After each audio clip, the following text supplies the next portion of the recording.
Təsəvvür edin, hər yerə özüm çatıram, metro olsun, hər yerə metrolla, marşrutla və elə olurdu ki, fərdi hazırlıqlara da gedirdim. Özümə bir gələcək qurmağa çalışırdım. Çünki mənə dəstək olan, mənə kömək olan heç nə yox idi, yəni.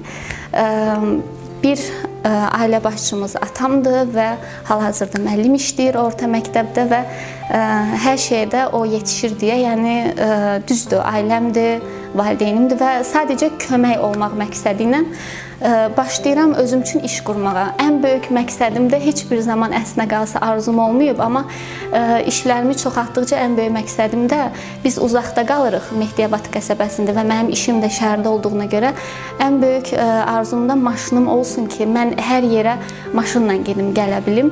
Heç bilməzdim ki, yəni bu xəyalım olar və mən bu xəyalı gerçəkləşdirərəm.